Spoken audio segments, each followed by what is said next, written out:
that clearly that fake announcement quoting the Canadian government was not theirs. It was not an agreement between the two countries.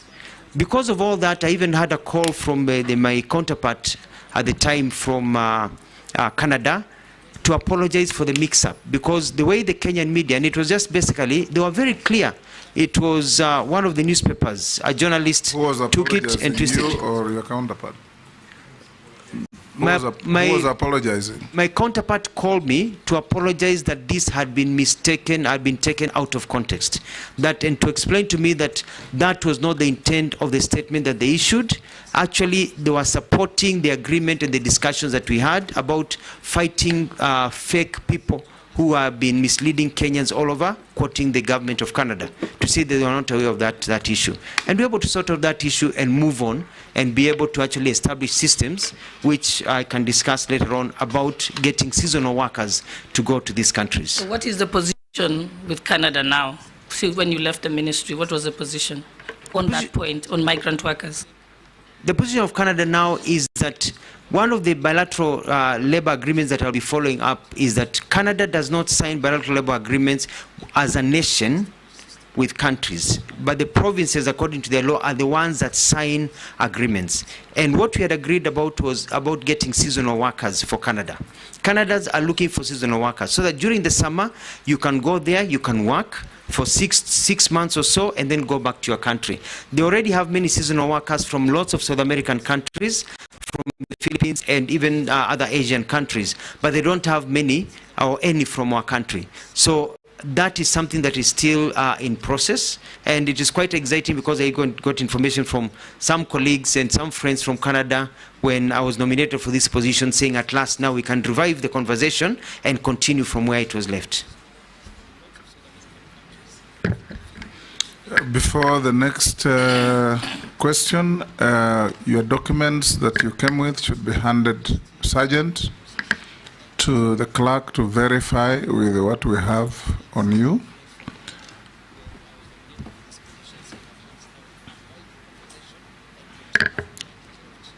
Majority Leader. Thank you, Honorable Speaker. CS, I'll just start my question from where you stopped on Canada, because then you are foreign minister now, you've been nominated to be the Minister for Labor, and the issue that you had then was a labor issue, basically. I'd want to hear what are you going to do to now actualize not just that Canadian program, but we have since we established the National Employment Authority that has a system that is called the National Employment Authority Integrated Management System, that was created to be a portal where Kenyans, young Kenyans who are looking for jobs, can be able to access jobs even in the diaspora. This portal is there, but basically because of what has now been viewed as very poor communication by government, many Kenyans don't know about it. Many Kenyans don't access the jobs that are advertised there. There are some who you hear complain that the jobs that are there are low-cadre jobs in the Middle East and elsewhere, but not the kind of jobs that quite a number of our well-educated workforce is looking for. So I want to hear now, you, if approved as Minister for Labor, what are you going to do to ensure, one, that this portal has more professional and higher cadre jobs, but also Kenyans are aware and you create awareness to Kenyans on how to access jobs using this portal and other fora that you may create as Minister for Labor. And having served as government spokesperson, probably this is your opportunity now to engage with the young people, create jobs, and be able to show them how to apply for those jobs. The next, Unit. Thank you, Chair. Chair, my question to the nominee is, the last less than 2 years now, you have traveled a lot in terms of changes from one ministry to another. You started from Ministry of Foreign Affairs, then you went to the Ministry of Tourism, and now you are here to be vetted for the Ministry of Labor. in a brief manner, can you share with us what you have achieved in the Ministry of Foreign and the Ministry of Environment? No, this other one, Tourism. Because it will inform us what's ahead of you. Let's take Naisula as well. Thank you, Chairman. Honorable Mutua, on 1st of March 2023, when you were the Cabinet Secretary at the Ministry of Foreign and Diaspora Affairs, you made a very important communication through a note verbal, where you informed diplomatic and consular missions, UN and other international organizations in Kenya, that it was agreed in the interest of efficiency that the missions may communicate directly with departments, different ministries in the country. And you know, now even in the Ministry of Labor, you'll be dealing still with other countries. It is important for you to share with this committee and also Kenyans what informed your decision then, because normally we know that they write directly to the Ministry of Foreign and Diaspora Affairs, but now they could write directly to other ministries and departments. And the last question that I had is that how do you plan to handle the perennial industrial unrest in most sectors? For example, health, because you, as much as it is in health, you will play a critical role as the CS of Labor, that is in case you are approved and confirmed as the CS of Labor. Nominee, you can answer those three. Thank you, Mr. Speaker. Sir, Majority Leader Honorable Shungwa, thank you very much about the National Employment Authority. And it is true, they have a website that many people do not know about. I've been in government for very long. I've never even looked at that website. And you know the old adage that if you wink at somebody in the dark, you're the only one who knows you're winking. And that is exactly what has been happening. The Kenyans who are looking for work, Mwananchi who is looking for work, has not really known about this portal and what is available. So one of the first things that I'm going to undertake is to have a good marketing campaign to ensure that Kenyans know about the opportunities that are there. Kenyans do not want handouts. Kenyans want to be given opportunities. They want to know where you can get their skills. They want to know how to apply for jobs. They want to know where the opportunities are. And because there's a mistaken idea that the jobs out there that are available are only jobs for house helps. Whereas when I did a bit of research and I looked at the available jobs in the countries like Australia, Germany, Italy, Kuwait, Oman, Qatar, Turkey, US, Canada are looking for people, and they are ready to employ Kenyans in various areas. For example, the international community are asking for about 11,200 jobs of drivers. If you can drive, they're looking for drivers. But we have to be a ministry that is able to take the person who is looking for the work and connect them with the employer, and teach them also how to get those jobs. I know what kind of documents do you need to get those jobs. They are looking for another 8,400 domestic drivers. They are looking for hotel workers. We've got about 3,000, nearly close to 3,000 people in beauty. If you've done beauty, to work in a spa, to be able to do nails. They're looking for those young people to be able to go to Canada and other countries. Also in firefighting, in all the different areas, baristas, in heavy truck drivers, construction workers. If you're a mason, if you know how to do carpentry, you know, Australia is looking for you. So we are going to make sure that people are able to know that regardless of the field you are in, nurses, doctors, people are looking for Kenyans to be able to work. So as you wait for the economy to grow, because our job is not to send people out of the country, we have to also grow jobs here. As you wait for our economy to grow, in the meantime, do not give up hope. We are going to make sure that we connect you to available opportunities and also help you gain the right skills so that you can be able to get to those jobs. Honorable Jeanette, you asked a question about moving from one to the other. The other day, I was thinking about my good late friend, Honorable John Michuki, who quickly served in the Ministry of Communication and Transportation, as it was called then, and then transited to Ministry of Interior, and then very quickly to the Ministry of Environment. And when I look at the thinking behind the president moving from one ministry, is because that I move in, and in a very chap manner, I'm able to enact processes that are able to grow the system. For example, in the Ministry of Foreign Affairs, I was able to sort out an all-standing issue of deployment.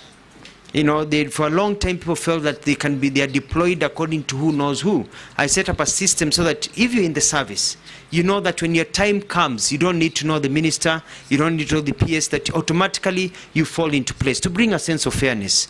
I was also able to work to get a lot of MOUs that had pended to be quickly worked on, and to move faster so that we can get into all these agreements so that people can be able to move faster. I was able to also work closely with the president to prepare for trips that were not mainly just diplomatic in nature, but were also very economic in nature, because it's all about getting other people's money to come to our country, bringing money to our country. And I was at the forefront negotiating for companies to come and open factories here in this country. When I moved to the Ministry of Tourism and Wildlife, I quickly looked at, where do we get our tourists from? Why are we losing tourists to other people? And by meeting all the stakeholders, I've set up a system where we are concentrating on markets like the African market and other markets that can give us the numbers that we need and the money that we need. I also, by looking at reorganization of how Kenya Tourist Board does its things, is to focus on key areas of marketing our people. So that people can come to this country. I was able to deal with the issues that I talked about, I don't want to repeat myself, about human-wildlife conflict and the arrangement of those things that were done. So I'm very, very proud of the work that we did. But I did not do this because I was sitting in the office. You know, when I got into the office, I spent few hours in the office and more hours on the ground. I started what we called utalii mashinani, because Kenya has so many things to offer. But we've only been selling the beach and the ocean. And I wanted to be able to transform and make every part of this country to be a tourist attraction site. I went to Samburu, I went to Kwale, Kilifi, Narok, Taveta, Laikipia, Makueni, Kitui, Busia. I was in Bungoma, Mombasa, Kiambu, just to mention but a few. I went across this country, and I was still going around this country to look at new tourism circuits so that tourists can keep on coming. I had a very big plan, which I hope my colleague, which I've talked to her, she can continue. And that is transforming our coastal area to be the entertainment zone for the continent of Africa, to be the Miami of Africa, to be the Riviera of Africa, so that people who are landlocked in the continent and others can come just to have a good time at our coastal area, enjoy our culture, and be able to move on. On the final question by Honorable Lesuda about the note verbal, this was done not just by myself, but an agreement after cabinet discussions of how we could cut down the bureaucracy. Because you look at, for example, the amount of money that we get as grants and loans from foreign nations, and the amount of money that we spend of those monies, we are only absorbing 25 to 30%. So here we are crying out that we don't have money for development, yet close to 70% or 65% plus of the monies from donor countries are unspent. Why? Because of bureaucracy. By the time the process goes between an ambassador to come and see a minister for this activation to go from the Ministry of Finance and back, it takes forever. So the idea was, can we speed up? But it was not just a blanket where a minister, an ambassador would wake up and just walk into the office of a minister. No, no, no. You talk to the minister, but you also communicate to the Minister of Foreign Affairs. And when the minister was approached by an ambassador, they communicate to the Minister of Foreign Affairs, and during their meeting, there would be an officer sent from the Minister of Foreign Affairs to sit in that meeting to take notes. What it was cutting was that direction of note verbal. A letter comes from my office, it goes to the, or comes from an ambassador, goes to the Minister of Foreign Affairs, the protocol division, spends a day or 2 days there as it's being sorted, goes to the relevant team, it's sent to the ministry takes 2-3 days before the minister sees it, the minister works on it, it comes back, the dates are wrong, and then now it goes back that you need new dates. It can take 2 weeks just to book an appointment of 30 minutes. But when they talk among them, you say, no, I can't make it tomorrow, can we make it next Wednesday? 2 minutes, they have agreed on a date to meet, to make sure that things are moving forward. I submit. Chairman, there's a question is not answered on the industrial, the strikes, the health, I gave that as an example, but also on what he has said on the note of verbal, the same thing, Chairman, you've been saying about communication. When that was not communicated well, that it was to cut bureaucracy, it sent scares out there, people wondering whether just an officer at any department can now communicate directly with an embassy. So that's what has come out clearly here about communicating what you would like to do. And I totally concur with you, Honorable Lesuda. It's about communication. But there's a lot of pushback because people like the comfort of doing things the same way. And people don't like to see change. So there's a bit of pushback, a lot of propaganda by people who thought now that their clout will diminish without looking at the bigger picture of trying to get our economy moving forward. But I totally agree. The final question on the perennial labor disputes. I bring experience as having served as a governor for 2 terms in Machakos, where we had issues of labor disputes. And I realized that majority of these labor disputes and the strikes occur because the problems are led to fester from a small pimple to a gangrenous leg that has to be cut off. And my technique will be setting up a system whereby there will be tracking and knowing the kind of problems there are in the industry, such that people, when the problem starts, we can intervene early. Because the Ministry of Labour has only been intervening at the end, when people are already on the streets. We need to intervene even before a strike notice is issued. We'll be studying the landscape and like radar, looking at where is the problem, so that we can approach and try to have dispute resolutions done when the problem is still small. But Mr. Speaker, sir, and honorable members, we must realize that I want to speak having served in government for about 20 years now, thanks to God. A lot of problems, for example, with the medical fraternity when they go on strike, and they went on strike when I was the governor, doing nothing, is because some of the fundamental human rights issues that need to be taken care of are not taken care of. It's usually not even the issue of big salaries. It's a welfare. It's a way of operations. It's the comfort level. It's the way they are empowered. Let's take, for example, when I go to Machakos, it was quite sad that you find that doctors would be treating somebody who has medical insurance, and that person is under their care, and yet when the doctor's child or spouse or himself or herself got ill, they didn't have medical insurance. So it is correcting some of those employment issues. And one of the things that I want to do is look at enforcement of the Employment Act to ensure that we give workers the benefits that they deserve according to the law, because when workers are work in a good environment, it increases productivity. Productivity means growth. Growth means more employment opportunities for our people. I submit. Robert Mbui, Owen Bayer, and George Morugara, in that order. Thank you. One thing, Mr. Speaker, so that I don't lose it, on something that Honorable Lesuda asked on that not verbal. Yes. I just want to tell this committee that the nominee is not factual. It's totally inaccurate. Challenge him. But one is that not verbal was the most unfortunate decision that has ever been made in the Ministry of Foreign Affairs. To delegate their core mandate was wrong. And that thing was reversed immediately. The Prime Cabinet Secretary came into office. It was wrong.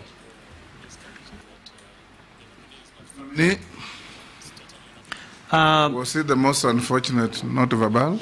Yes, and I respect Honorable Nelson Koech and the perspective that he has given. And I was chair of the Foreign and Diaspora and Defense Committee, and we had discussions about this issue quite a few times. And it was a government policy that was passed at the time, and it fit the bill at that particular time, and it served its end at that particular time. And the good thing is that I know that government looks at opportunities that are given and changes that are there, and you alter them according to the times and the lessons that are learned. I submit. Robert. Yeah, thank you, Mr. Speaker. My question is about the cash transfer program for older and vulnerable persons that was started in 2007, and the purpose was to provide regular and predictable cash transfers to those older and vulnerable people identified in those deserving households. Now, unfortunately, that has not been successful because there's constant delays. Now, I want to point out 2-3 things. One is that there has been shifting goalposts over the period. At the beginning, when I was elected in 2013, there were issues of the banks that they would get their money from. Later on, it shifted to M-Pesa, SACCOs, and every time there is a change, it of course interferes with all those people that collect this money. Secondly, there is an issue of onboarding all people that qualify, because the minute the government says that people of a certain age are supposed to get it, there is also those who are of that age that do not qualify and their names are not picked up and they also don't get the money. And thirdly, there is the issue of interference by county governments. I'll give an example of Machakos County when you were governor in 2013, when the national government was picking names of those that would qualify to be given money. The county government also collected names at the same time, and those that were collected at county government obviously never got the money because there was no capacity. How would you handle those things given this docket? Thank you very much, Honorable Speaker. Honorable Speaker, I would like to address this question to our nominee on labor disputes. Nominee, this country loses billions of shillings because of labor disputes and strikes and such things. But the unfortunate thing that has always happened in government is we wait until a labor dispute comes, we see it looming, and nobody takes action until people give notice. They give 3 notices, and people go on strike and disrupt labor and productivity in the country. The Ministry of Labor has a mandate to preempt strikes, to have a discussion with human capital to ensure that we don't get into situations like that. Like when KQ had its strike, it was devastating to the economy. But we had a minister in charge, and there wasn't much that was done until now it came to threats, to courts and all that. But at that particular time, the country is grounded. How do you intend to be different such that this ministry is useful in terms of ensuring that this is not a country that chases away investors because of labor disputes? I thank you, Honorable Speaker. Thank you very much, Mr. Speaker. Nominee, unfair labor practices, very common in our country. The labor and employment courts are actually flooded with all these cases where we just don't do it right. You are going to be the custodian of government policy as regards employment. One of the most unfair labor practices in the country is for the government to take interns, young people on internships. 1 year after that, they are let to go. And yet those government departments soon thereafter start advertising for positions, and we also know that people go on retirement, natural attrition. Would you be bold enough to advise the government that these interns should actually be the first port of call for the government in matters employment? And as we speak, they are looming strikes because of the first 5 or 6 cohorts who have been released.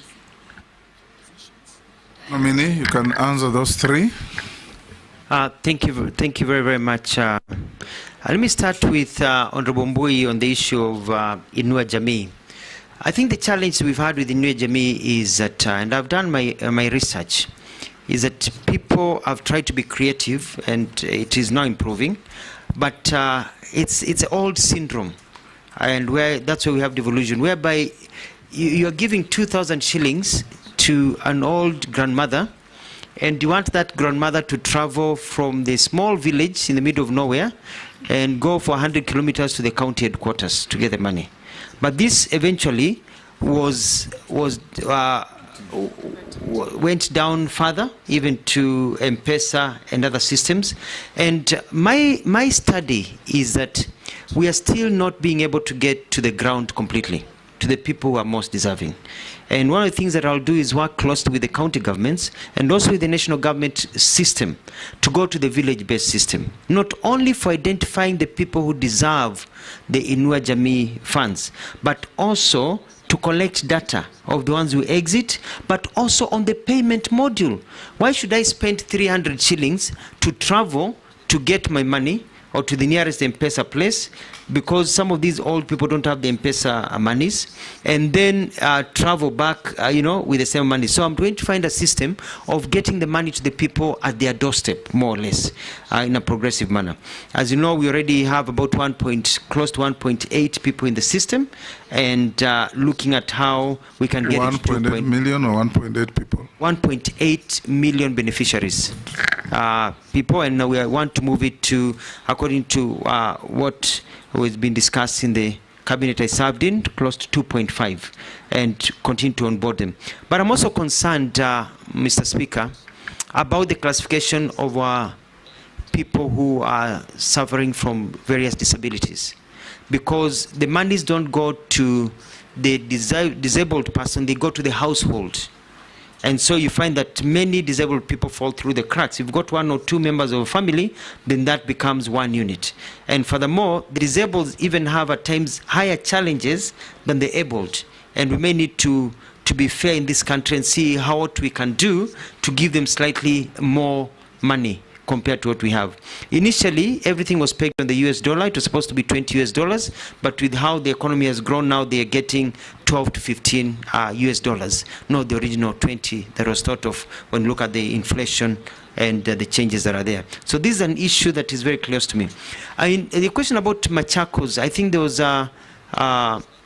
maybe a miscommunication, because the government of Machakos that I served in as a governor never collected names for Inua Jamii or social protection. The names we were collecting was for water mapping. We were doing research to find out what are the needs in terms of water delivery in the area as a marker of poverty. But our data was for county government. The national government was collecting its own data. Moving down to the second question by Mheshimiwa Baya about disputes. I agree with you. And I'm going to set up, if vetted and this committee proposes my name for appointment, an early warning system.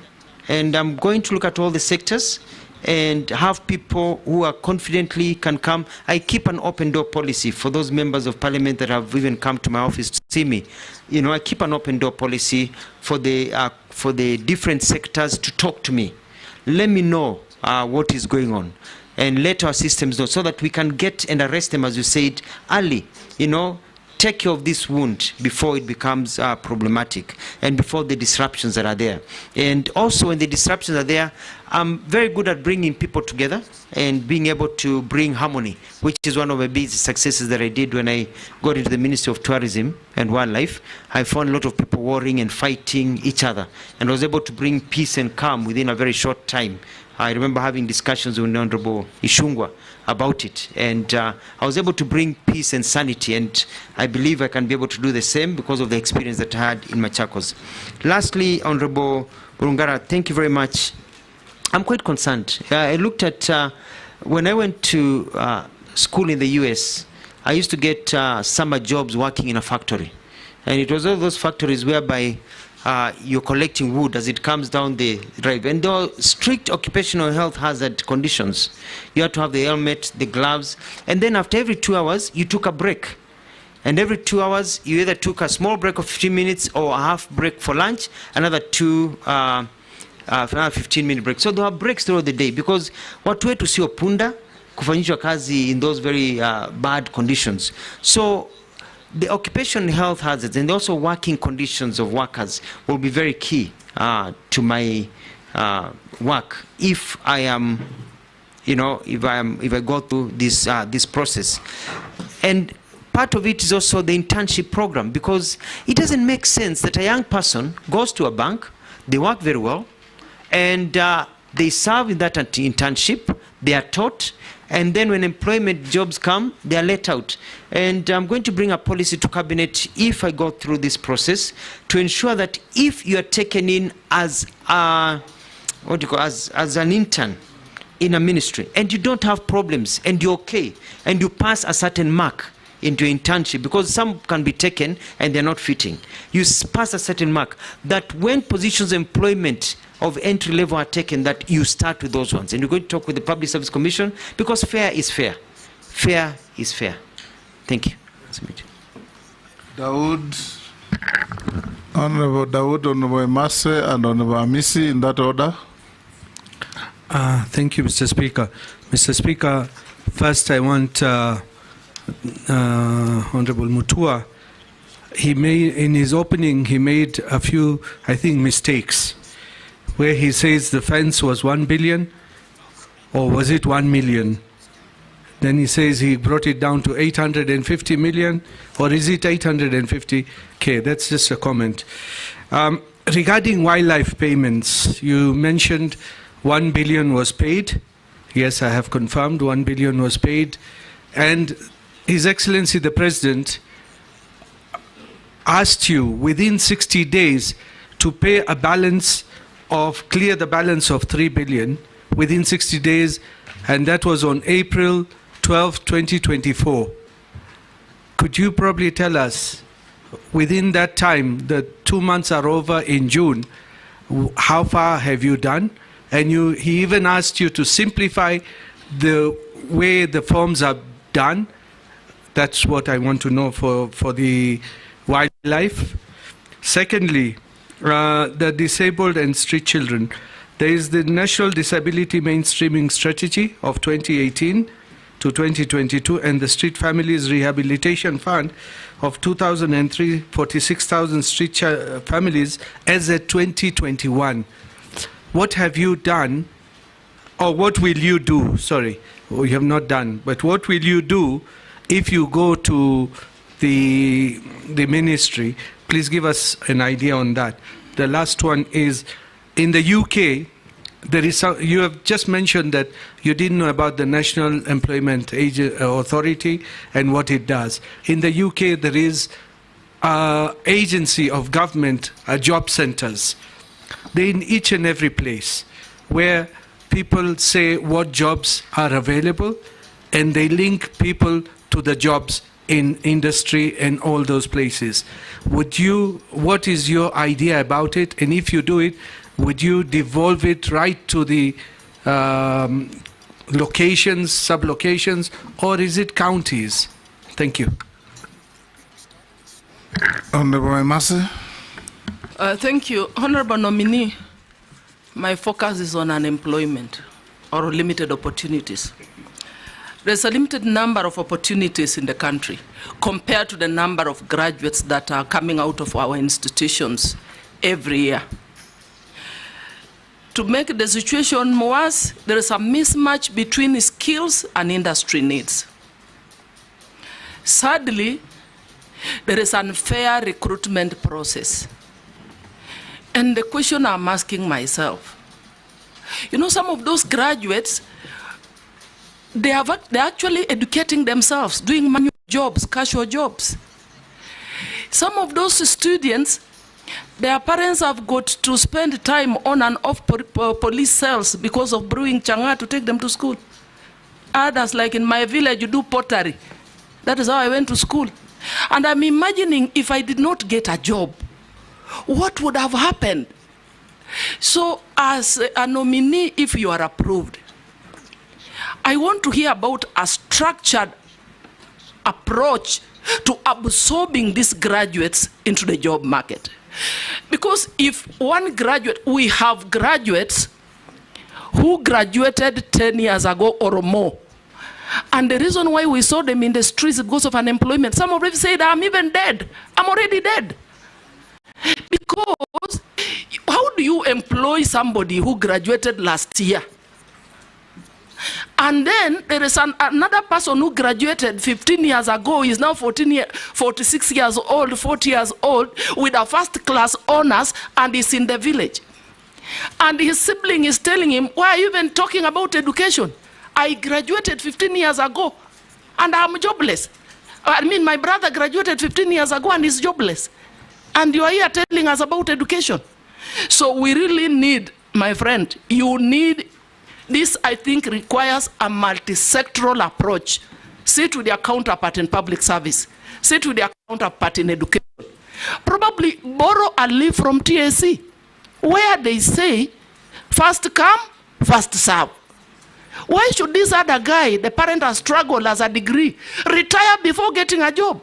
And somebody who graduated last year, because of the networks, the connections, gets a job before the other. And that takes me to the question of corruption.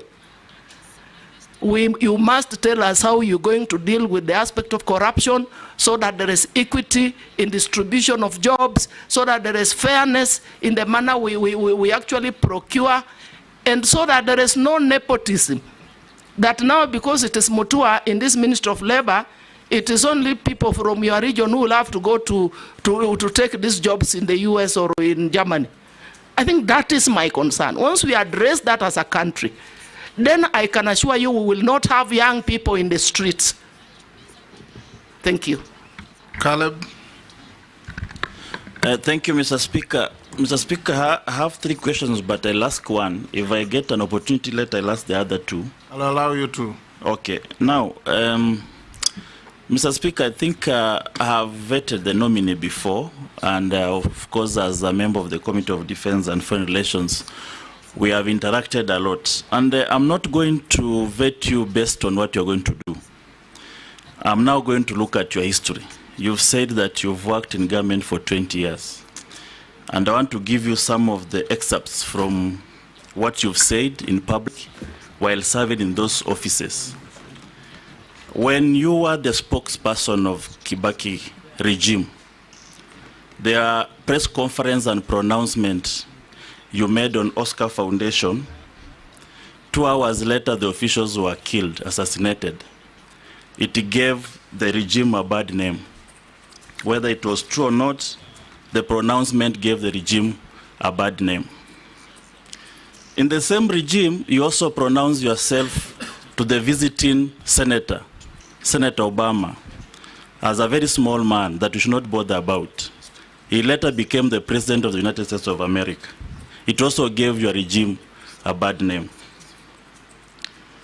Later on, you also said that you want to rejuvenate the entertainment industry. And you started a Cobra Squad as one of the things that you knew this one is going to revitalize the arts and the music industry. It performed poorly and later disappeared from the screen. In the same regime, we also, during the Kazi kwa Vijana initiative, you said that all the old trees in town must be cut and instead replaced with flowers to beautify Nairobi. Something that did not go on well with the environmentalists and the champions of tree planting. When you become the governor of Machakos, you started a program called Chap Chap, Maendeleo Chap Chap, bought ambulances and all that. Most of those programs flopped, and nothing much came out of it. You actually turned it into a party called Maendeleo Chap Chap instead of the Maendeleo itself. Later on, during the stint as a governor, you once visited the State House with the Right Honorable Raila Odinga, and you confessed that be fair to him, it was not a stint. He served 2 terms. Yes, 2 terms. Yes.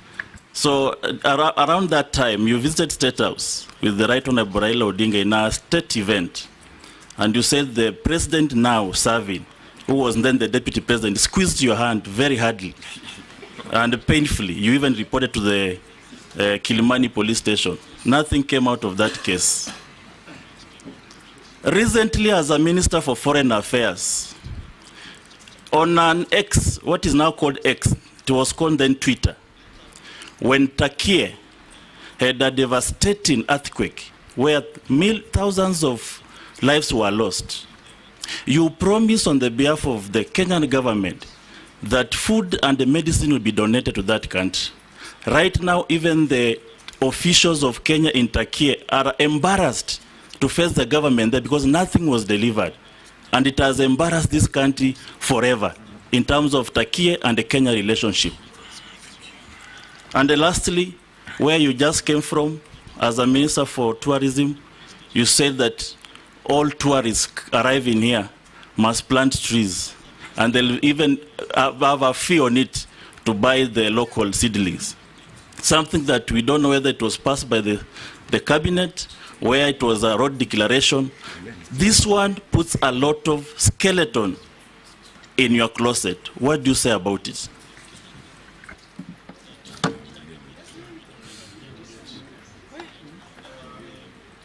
Mishi? Yeah, thank you, Honorable Mishi, Chairman. Let's you hold. I think that's quite a mouthful. Let's have those two. We have had, oh, it's three, yes. Dawood, Mary, and Mrs. Churchit. Thank you, Mr. Speaker. So let me start with Honorable Dawood. Just to clarify on the figures, is that there were Ministry of Tourism and Wildlife, especially the Department of Wildlife, through KWS, were advertising for tenders that are being given at an approximately 3 million shillings a kilometer, which means when you have 300 million as an allocation, you only have 100 kilometers. And by bringing it down to 850, instead of 100 kilometers, we're able to get 352 kilometers of fencing. And that saves money for Wananchi. About the jobs, and I'm glad because you were there during that meeting when the president talked about compensation to people. We started the process, and one of the challenges that we face in this country is bureaucracy. The president gives directives, and then they are caught in the annals of bureaucracy, treasury, through the systems going on. The process had started, and I hope it will continue. We did not meet the target because of the normal bureaucracies of getting money from here to go here, even though the money is there, but it is something that will be carried out. It's, I like the fact that you discussed the various disability and the challenges that are there, and especially in ensuring that people are given the rights they deserve. Mr. Speaker, we give you an example. I'll never forget this. During the campaign period, I accompanied His Excellency the President, then he was the Deputy President and a candidate, on an economic forum that was held at Racecourse with members of people living with disabilities. And one lady spoke about the challenges she faces as an employee because her child has autism, and the problem she faces because she can't even take time off for some of the things that need to be done to take care of that child, and the lack of support systems, and the challenges that our people living with disabilities go through. And it was quite sad because I remember when the president stood to speak, he, for about 2 minutes, could not speak. His voice was choking. And he promised that people will not, in this country, go through the challenges they go through just because your child is disabled or you're facing a form of disability. And my mandate, if approved and appointed and sworn in, is to ensure that that promise that the president gave, that I vividly remember, is enacted. And I think we will have done our job making sure that people live well. When I was the government of Machakos, I was, I think, the only governor who enacted the Disability Act by declaring that no building constructed in Machakos or operating in Machakos could operate without,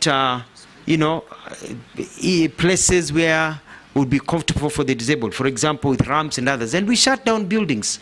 We shut down supermarkets until they build those ramps. I want to even take it further. I'll even have my own rules, like the Michuki rules, showing people occupational health hazards, disability, things that needs to be done.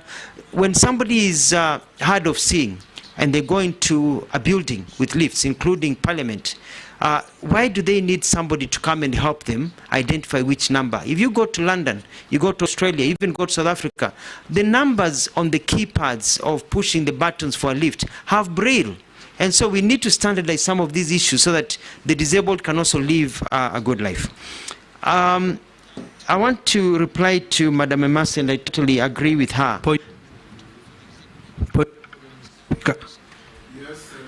You know, he has not answered one question, and you know, he talked about the wildlife compensation bureaucracy. I want to put it to him, he's part of that bureaucracy, which he has not told us how much did he manage within the 60 days His Excellency gave him. He's not talked about the job centers as well. I mean, how many did you pay in the time you were in tourism? In tourism, we processed and we have paid close to 1 billion shillings. The pending human wildlife compensation that is there from from the 2015-2020, we're looking at about 7 billion shillings that need to be paid. And you know, you pay according to the exchequer that you receive and the clearances that are given through the exchequer. Paid $1 million? We paid 1 billion. 1 billion? 1 billion shillings, and the paying is still ongoing and the process are going. And I've been able to streamline, and what we've done is that we've put together a scheme service, and we got a scheme administrator, so it's not just the government officials sitting down with paperwork, who now when there's a human wildlife conflict, we've even bought motorcycles for people to be able to visit the homes, take the documents digitally, and those are captured digitally, so that there's no paperwork that has to go to the chief and all the process that takes 6 months, so that the payment schedule is there waiting for the payment, and that's where we are. About the job linkages, is that, as I answered earlier on, Mheshimiwa Ishungwa, is to connect the people through proper communication and teaching people on how to do it. But also, let me take this opportunity to talk about that we are not just about sending jobs people to go overseas. We want to bring jobs here. And outsourcing of jobs is an opportunity. Today, in the world, when you talk about labor migration, Philippines is leading. But from my research, Philippines is no longer sending people overseas, but more people are getting jobs in Philippines, within Philippines grounds, by BPOs, you know. And we are going to, and I'm going to push, if I'm confirmed, to get more companies to bring their outsourcing to Kenya for accounting services, for telemedicine services, for telephony services, so that people can work from here for overseas firms, but in Kenya. And that can just be as many people as the ones that we are sending people overseas to work. So it's an area that I'm quite committed. Mheshimiwa Emasi had a very good point, and that is clearly that when Kenya Kwanza was campaigning, remember the slogan by yours truly, Mheshimiwa Speaker, that mtoto wa maskini na tajiri watakaa kwa meza moja. It is not just about who knows who in our country. And that is the system that we want to put into place. And the high unemployment that we have here is also based on skill development, because you need at times to retrain yourself to the market.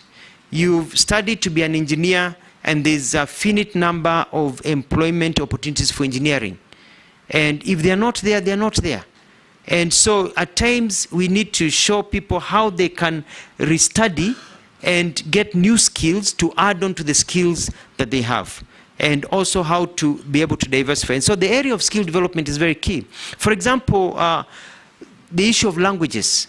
Opportunities arise with languages, and one of the things that I'm going to push is for our TVETs and our skill development, so that as you learn to be an electrician, you're also learning a foreign language, German, you know, you're learning Spanish, you're learning Italian, so that by the time you're done and there's an opportunity in those foreign countries, you go and plug and play. At least you've got basic understanding of those languages. But also, we need to train people for ways they can get jobs. For example, Canada, when we had a discussion, had specifically say that for them, for plumbers or electricians, there are basic minimums that people need to have, certain ways of doing things, so that we have our curriculum based on the market. When I was served as the Minister of Tourism and Wildlife, I started changing the way utalii works. because utalii has been churning people out with the same skills that they had from the 1970s and 80s. Vile unapanga kitambaa, vijiko, the way you cook is the 70s and 80s. The world has changed. So that now the market tells you these are the new international standards, so that when people leave utalii college, for example, or leave any TVET, they don't have to be retrained to work anywhere, so that it's plug and play. So that is very important. Now let me come to the issue of corruption. And I have always been known to be very fair in terms of work and labor.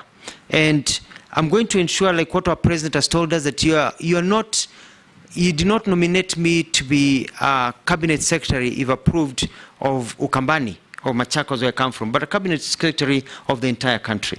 Because nobody sends a postcard to be born from Luya land, or from Kisii land, or from Turkana, or from Kiambu, or from Coast. Nobody sends a postcard to God. It's where you're born. And you have a right to receive government services properly without fear and favor. And it's the same way in terms of opportunities for jobs across the entire. So I'm going to work with my colleagues, and our president has been at the forefront of this, and if I'm getting an opportunity to join his cabinet, we're going to push this to ensure that there's equity in terms of people getting opportunities, especially also people suffering with disabilities, and also our young men and women who can work. Honorable Caleb, Mheshimiwa Speaker, has made quite a few allegations, and I'm going to answer them one by one. And it's unfortunate that most of them are basic propaganda, but I'm going to prove so. Number one, the Oscar Foundation issue that happened was quite unfortunate. Yes, Mr. Speaker. But it doesn't come at the end. As a Kenyan who has sent a message that you took the former president of Machakos to launch a modern Dubai-like city. He's asking me to ask you, where is it?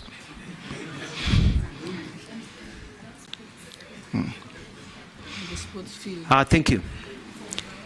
The Oscar Foundation issue, we had a security meeting in the morning, and I want this to go on record, and led by the head of public service then, police commissioner and others, as a government spokesperson, and we agreed that this was a statement that was going to be issued.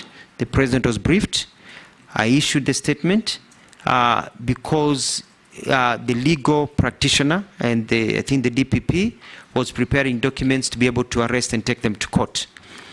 Later on, after that statement, we heard about the murder or the shooting right outside Parliament of the people that we had also mentioned. It was pretty unfortunate, and I had nothing to do with it.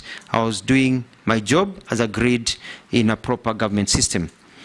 Secondly, Mr. Speaker, you have traveled to the US, and like all houses of Parliament and Senate, when you go in as a freshman, and then you are a sophomore, and then you're a junior, and then you're a senior. So you start in the US system as a sophomore, you start at the bottom, and you work your way up, so you become now a senior senator, a senior document. So when we got the letter from the American Embassy about former President Obama coming to Kenya, the title was the Junior Senator of Illinois, which in the US is actually a positive. It means you're not a freshman, you're not a sophomore, and that you're nearly a senior, that you have graduated, you're actually high in rank. You're not a junior. You're not, you know what I mean? So you're the junior senator, and that's the American system. And I studied in the US myself, and that's a system even when you enter university. You're a freshman, a sophomore, a junior, and a senior. And so when we issued a statement referring to the letter of the Americans talking about the junior senator of Illinois who visited, you look at my statement, that is how we were mentioning his title.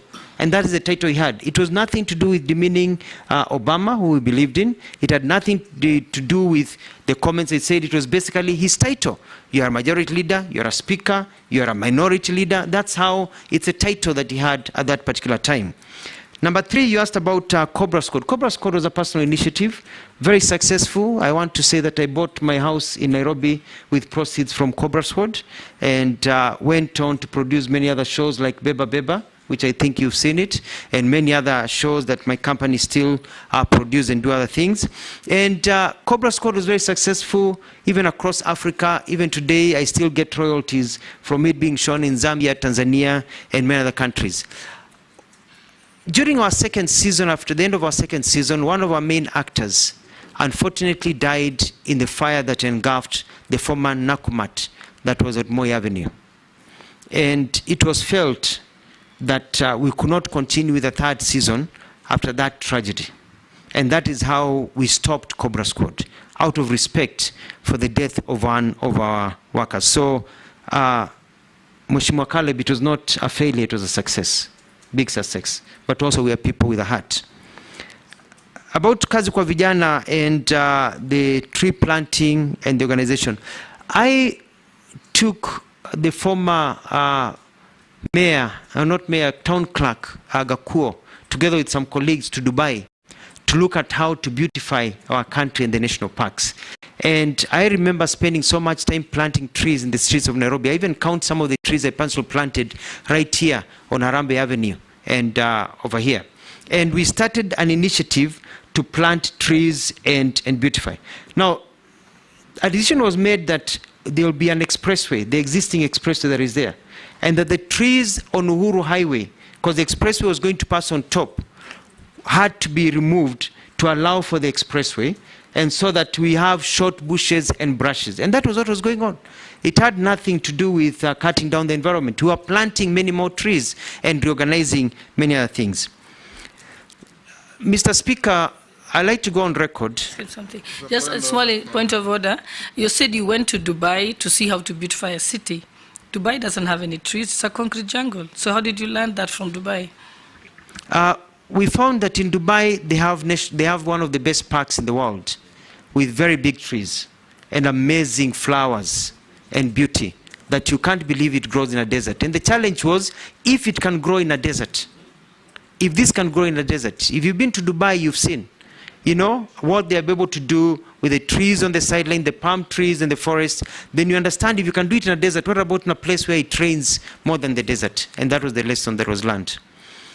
Now, when it comes to my success in Machakos, I bought ambulances in Machakos that cut down the time it took from a person from being taken to hospital from the half an hour to 2 hours on a boda to 1 to 2 to 3 minutes. When you call an ambulance in Machakos during my tenure, it took 3 to 5 minutes. We had one of the fastest, if not the fastest, response rate in the continent of Africa. Very successful. And it was so successful that I was even given an award in Africa as the best governor in the continent of Africa. And the ambulances are still there in Machakos. And they are extremely successful. And the health system that I set up in Machakos, including building the first cancer ward, the cancer center, which treated people free of charge when you have cancer, to show that you don't have to have money to continue, has been quite successful. My track record in Machakos is known all over this country, and all you need to do is just visit Machakos when I was governor, and you could see the things that we did, the roads that we built, the markets that we established, the stadiums that we put together, and you'll be able to see the track record. There are naysayers, people in the opposite. Yes, Nelson. I don't know what's happening with Honorable Mbui and Honorable Mule. Is it something they know? Because they are laughing sheepishly. Why are you giggling? Or politics of Ukabani. Mr. Speaker, I didn't want to make any comment, but I was member of Parliament of Kadhiani, which is in Machakos, when the Honorable Mutua was governor. And I mean, this is sounding like a movie. Mr. Speaker, you know, Go on. When I worked go on from where you left. Yes, when I worked in Machakos, I did amazing things like build the People's Park, the ambulances, and there was a big opposition. And because I was talking and doing things that they only see in movies, they even started calling me Mutua Cinema, because they only see it in movies. And the people of Machakos were so happy, regardless of their campaigning against me, that they re-elected me for a second term. Very, very successful. And I beat them hands down, actually. And so I would challenge, Mr. Speaker, the people of Machakos who benefited. In actual fact, Mr. Speaker, there's a small problem happening in Machakos right now, and that is that I was approached by the officer in charge of registration when I was completing my term, and said that there's going to be a problem because a lot of children being born in Machakos are now called ALFRED MUTUA. But I said they are not mine. And they said it's because most of them now are born in ambulances that you put into place. Because before, in Machakos now you don't find children called Nzilani because they're born by the side of the road, you know, or others, because now people have that dignity. Moving on to the question of the squeezing of my hand, Mheshimiwa Ruto later introduced me to Mheshimiwa Nyonyi from Wanyama, who I felt his grip of the hand, and I realized it was not actually squeezing of there's a person who can really squeeze the blood out of your hands. And it was put during the political times. It was a political move at the time. Now about Turkey, I'm surprised by the comments made by... It is not called Turkey, it's Turkey. It's only written Turkey, but it's pronounced Turkey. Thank you. That is the name of the country. Thank you. I believe you meant the country of Istanbul and Ankara. Yes. It's called Turkey in English, Turkey in Arabic. Yeah, that's the country. Yes. Yeah. Thank you. Thank you, Mr. Speaker. I stand guided. Yeah. It is only that lately they have been and trying if you to want push for Kiswahili, that. it's called Uturuki. Uturuki. Yes. So Turkey, Uturuki, Turkey, depending on who is mentioning it from their end. I met and the ambassador who came, and we galvanized support for Turkey. And even we involved different government agencies for Turkey. Sorry, we've been calling it Turkey, for Turkey.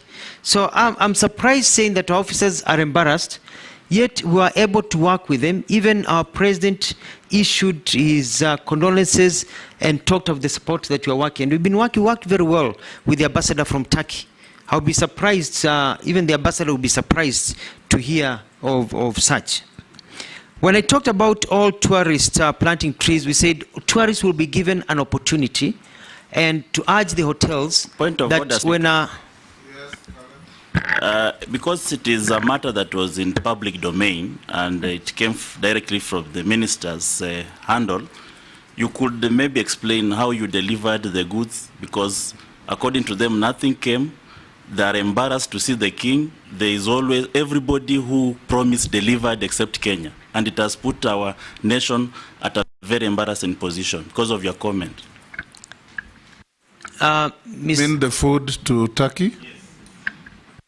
Mr. Speaker, if I remember right, we even were able to galvanize blankets and rice and other items that were sent. So I'll look into it to find out where Honorable Caleb is receiving that information from. It's a surprise to me. I'm hearing it for the first time from him, because I've not heard of any complaints, and we worked very well as a government to help our brothers and sisters who have also always stood with us. And H is that tourists to plant trees. We issued and we say that we are going to encourage tourists to come into our country, and hotels. And I had a meeting with the stakeholders to be given an opportunity to plant trees, and even came up with a formula which they have actually been using, where you are asked when you come in, do you want to add 20 shillings to your bill, so that that 20 or 50 shillings is for a tree where you can plant, and they can show you to plant. And that is something that now is starting to take traction as it continues. So it was not physical planting of trees, it was fundraising for tree planting. It was fundraising for tree planting, and for the ones who want to plant trees, we had even designated an area at Nairobi National Park where people could go and plant trees, because some of them are so keen on the environment to go and plant. And the idea was to showcase where Kenya is in terms of environmental protection. It's an opportunity for people, and many people are very happy to be given that opportunity. And I know, honorable members, you've gone to places where after you make a payment, they ask you, do you want to add 50 shillings for this? Do you want to add 70 shillings for this? So it was that opportunity to be able to serve. Point of order. And lastly, was that man accounted for? Yeah, that's what I wanted to ask, Speaker. when you said fundraise, was it an approved cabinet decision?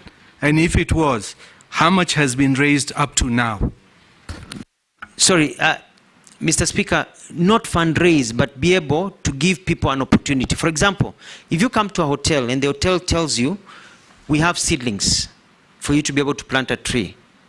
The seedling costs 50 shillings. Whether you can plant a tree or somebody plants a tree, do you want to contribute to it? You say no, that's it. You say yes, then you ask, do you want to be able to go out and plant the tree, or do you want the hotel to plant the tree? So it's all about, and the government has been collecting numbers. It will be continue collecting numbers from all stakeholders who have engaged in tree planting. It's like the little change you throw in a basket in a supermarket. Something like that? So, yeah, but you're given an opportunity to say, yes, I want to be able to plant a tree myself. And many people opt to say, well, I don't have time to plant the trees, but can somebody else from the hotel plant the trees? And the hotels will be able to galvanize and say, as a hotel industry, we have planted these trees. And this is something we had agreed with the industry. So it was not just me speaking, it was about an agreement with the industry. And lastly, Mr. Speaker, and let it go on record here, because many dreams of our Kenyans are destroyed by selfishness of leaders. And forgive me for saying this. When we came up with a program of Machakos New City, we brought investors who signed MOUs worth 2.1 trillion shillings to bring investment not just in Machakos but across the country, using Machakos land that was available and other systems. And we started the process. Mheshimiwa Johnston Muthama and the Wiper Party went to court and got an injunction against us. Point of order, Chairman. Point of order, Chairman. Because he's just named my party. Let him finish. He just mentioned my party. I'll give you an opportunity. Let him finish what...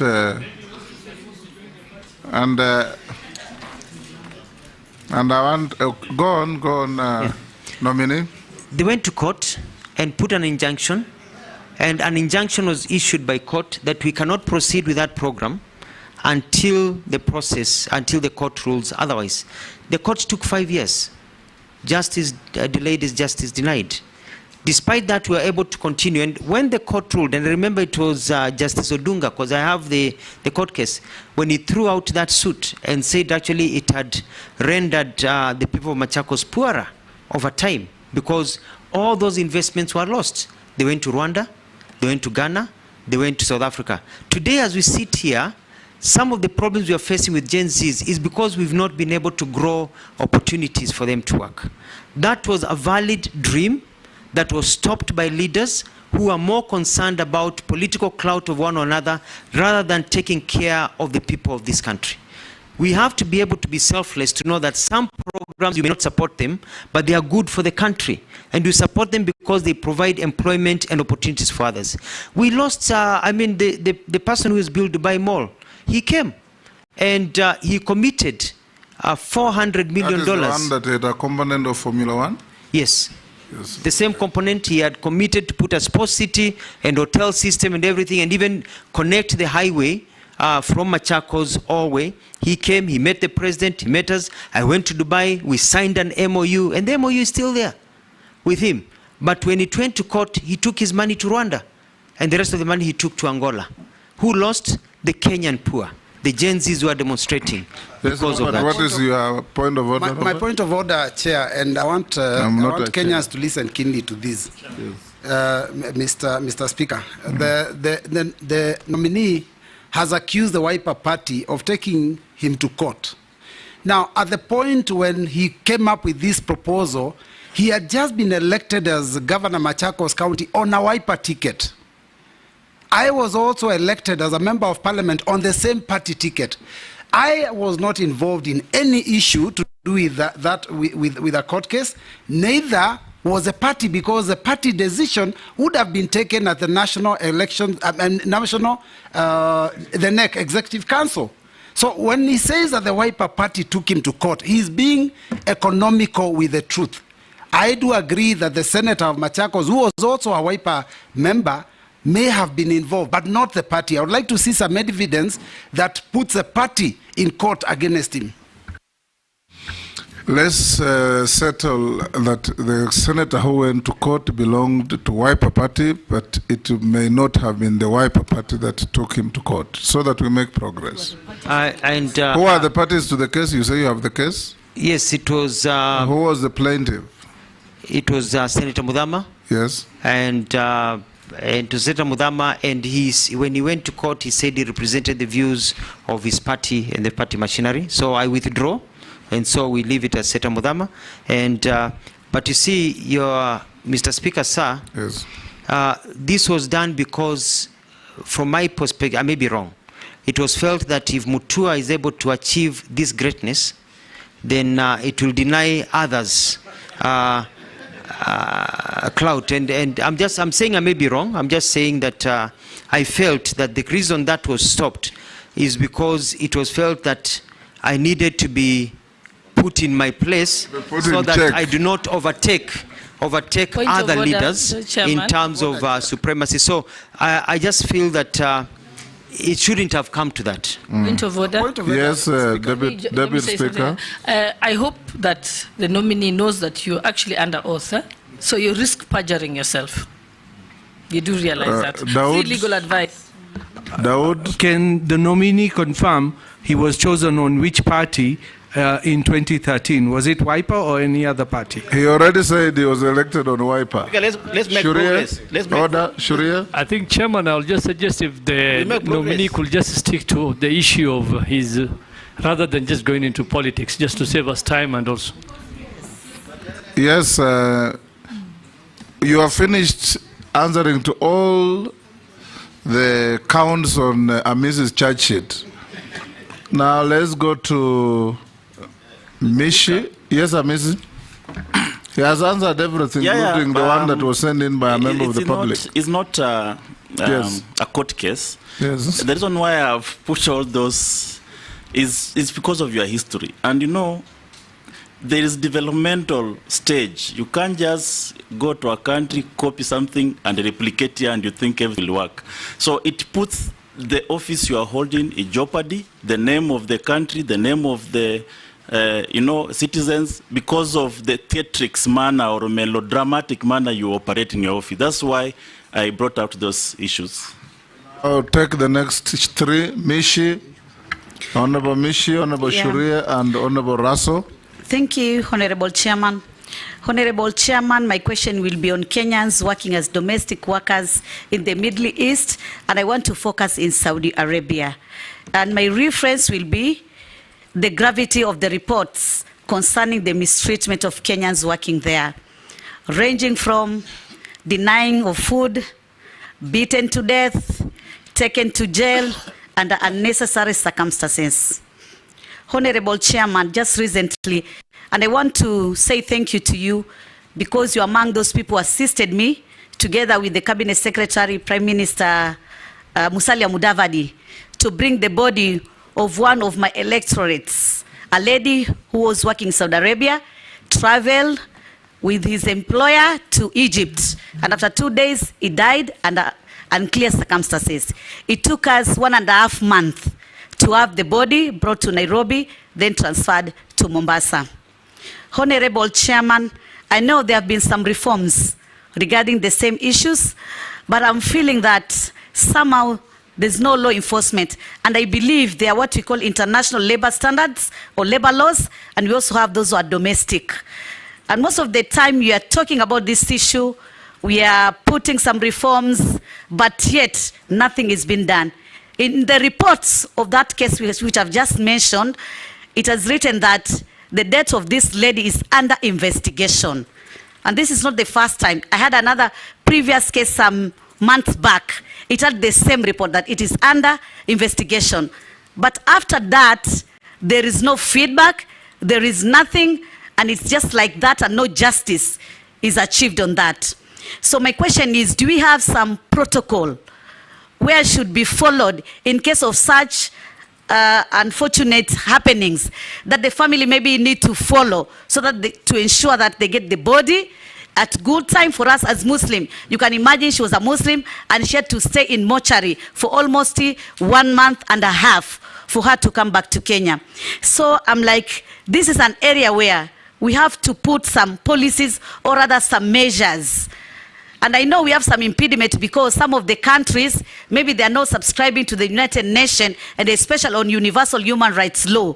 And that is why it became very difficult. We have been putting so many resolutions at the international level regarding this issue of human rights violation. But still these cases keep on happening each and every time. And yet we don't know. This family, they're just there, they get the body, nothing is being told to them, and sometimes even they don't get the belongings of that person. They just receive the body, and that is all. Some of them, they're denying their passport. The passports are confiscated. Some of them, they're rendered jobless. They had to go and sleep in the mosque and in the street in Saudi Arabia. So I think this is a matter which we really need to deal with. My second question... He can only do so if he's confirmed. Yeah, if you are confirmed, that is. And my second question is applied to address the challenges faced by online job seekers in Kenya, utilizing the Ajira platform which the government of Kenya Kwanza has initiated. But I know it has been marred by so many challenges from digital infrastructure, especially in the rural area, lack of digital literacy, fraudulent job seekers, job offers, whereby our youth have lost millions and nothing is being done on that. What kind of intervention will you implement to tackle these challenges and ensure equitable access to online employment opportunity to all our Kenyans and more so protect them from these fraudulent offers? On a light note, because now maybe you're going to be confirmed as Waziri for labor and social protection. Kenyans are thinking that you should minimize this drama, especially on your marital status, because somehow they can jeopardize your character or put you in a very negative situation. Because now we want to see that even our cabinet secretaries are very Point of order. About opulence. Order, Mishi. Yes. I think there is no requirement for one to be married to be considered for public office in this country. I'm saying that drama, there'll be some drama. You have talked about opulence. You talked about opulence on Murchumba Murkomen. You talked about opulence on Honorable Jogo. This committee will not open anybody's bedroom. Shuria,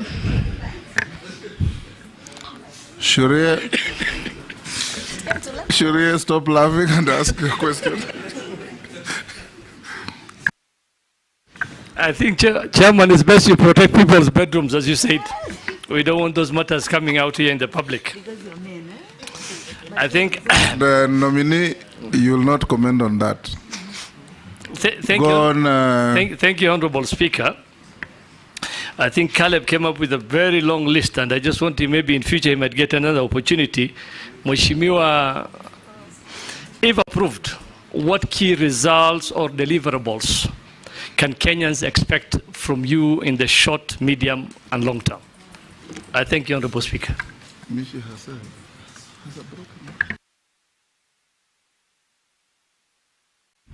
Honorable Raso and then Mule. Thank you very much, Honorable Speaker. Honorable Alfred, you are the governor of Machakos, and also you are government spokesman.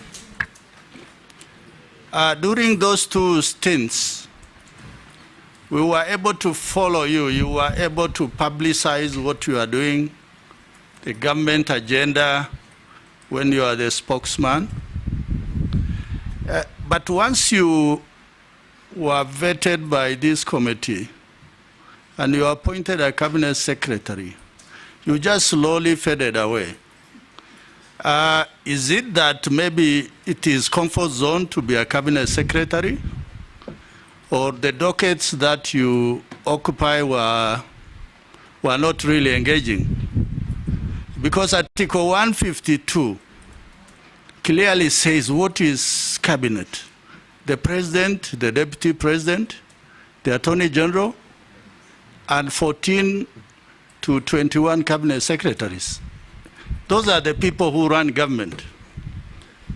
And because of your background, we expected you to really support the government you are serving, particularly in advising them on the area of communication? Because your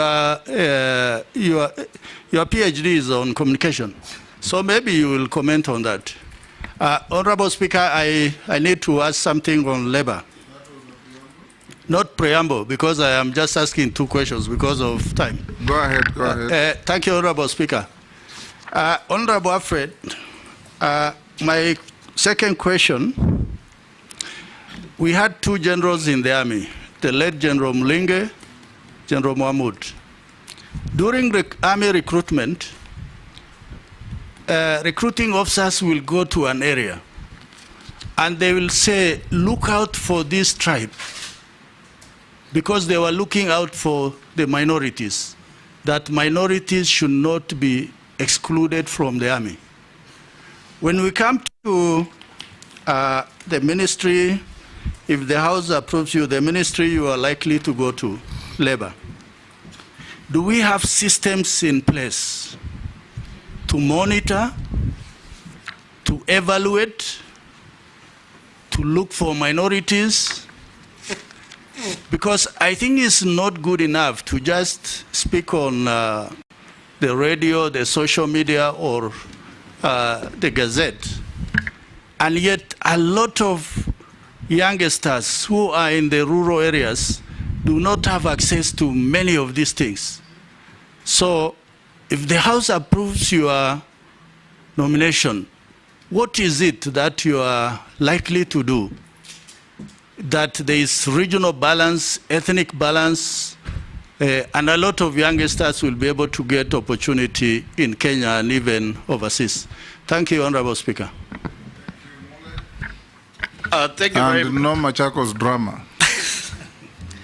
Thank you very much, Mr. Speaker. I stand guided. Mr. Speaker, I want to ask the nominee.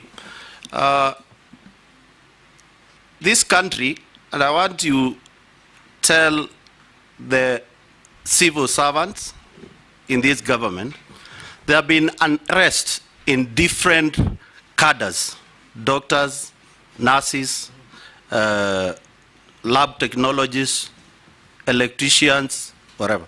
And once there is unrest between labor disputes, there is always a negotiation and an agreement is arrived. But time and again, you will come and hear that the same union claiming that the government is not honoring the agreements.